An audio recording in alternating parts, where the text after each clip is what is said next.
Most engineers say they want to grow, they want to get better, they want more impact, or they want to get promoted. But when you ask what they're working on improving, the answer is often vague: communication, leadership, system design, be more senior.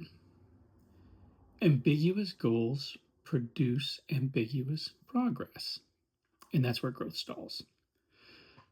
In the last few episodes, we talked about asking for feedback, understanding expectations, and how to respond to feedback without getting defensive. But feedback without action fades. So today, I want to talk about how to turn feedback into measurable progress using SMART goals.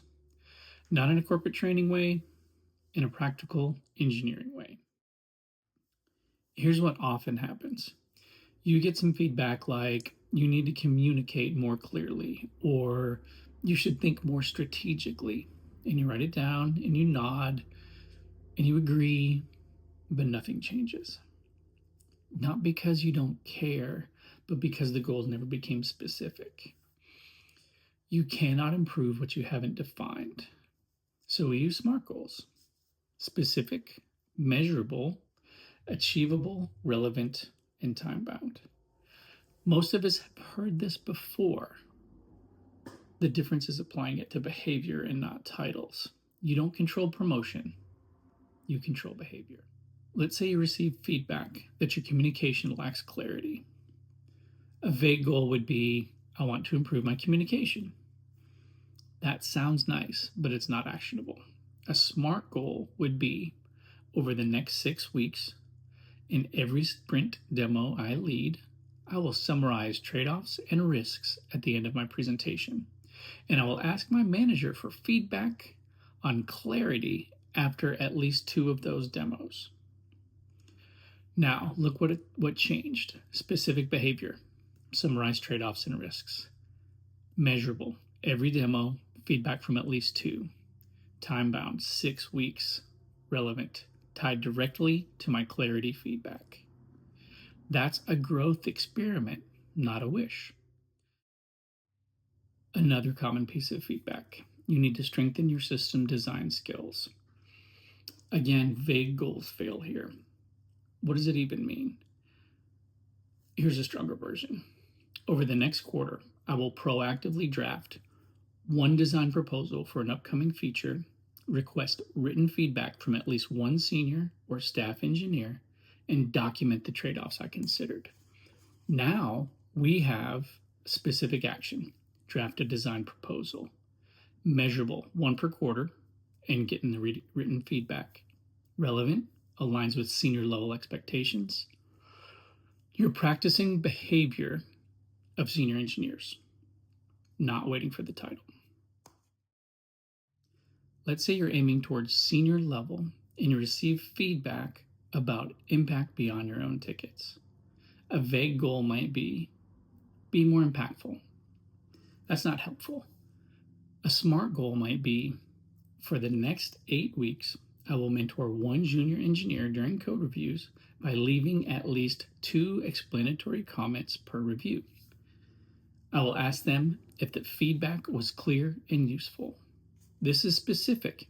Mentor through code review comments. It's measurable. At least 2 explanatory comments per reviews. It's time bound within 8 weeks, and it's relevant to increasing leverage through others. You're practicing senior level behaviors. There is something important though. Just because a goal is technically SMART doesn't mean it's a good goal. Let me show you what I mean. Here's an example of a goal that checks all the SMART boxes. Over the next 4 weeks, I will close 15 JIRA tickets per sprint to increase my productivity. Is it specific? Yeah. Is it measurable? Definitely. Is it time bound within 4 weeks? Sure. Is it achievable? Probably. But is it aligned with growth? Not necessarily. This goal optimizes for volume. It doesn't necessarily improve code quality, systems thinking, communication, leadership, or impact. In fact, depending on context, it might even reinforce junior level behavior. More tickets does not automatically mean more value. This is where relevance becomes critical. SMART goals must align with expectations for the level that you are going toward. If you're trying to operate at senior level, optimizing raw impact may actually slow you down. A better version might be, over the next 6 weeks, I will proactively identify and reduce one recurring source of technical debt in the code base and present the trade-offs in a short design note. Now we're measuring leverage, not just throughput. The lesson here is simple. SMART is a structure, but alignment determines quality.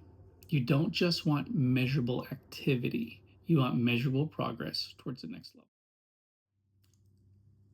There are 3 common mistakes I see. First, setting outcome only goals. I want to get promoted. Promotion is not a behavior.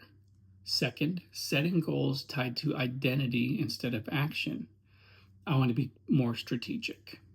Strategy is demonstrated through decisions and trade offs. And the third mistake is not closing the loop.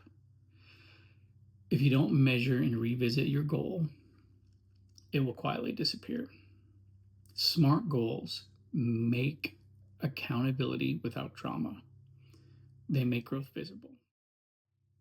If you want to try something practical, try this formula. Over the next blank weeks, I will practice blank behavior and measure it by blank because it aligns with blank expectation. In other words, for the next 8 weeks, I will lead 2 cross-team technical discussions and ask for feedback on how clearly I frame trade-offs because staff-level expectations include influencing across teams. That's concrete, that's controllable, that's professional growth. Feedback gives you direction. SMART goals gives you motion. Without both, progress is inconsistent. With both, growth compounds. You don't need 10 goals. You need 1 or 2 clear experiments at a time. Run them 6 to 8 weeks. Measure, reflect, adjust. That's engineering applied to your career. If you've been feeling stuck, ask yourself, do I lack effort or do I lack specificity? Often it's specificity. Turn feedback into behavior. Turn behavior into measurable practice. Turn practice into progress.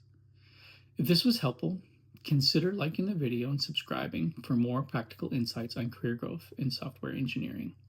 And remember the ABCs of coding: always be coding, and sometimes always be creating SMART goals. Thanks, y'all.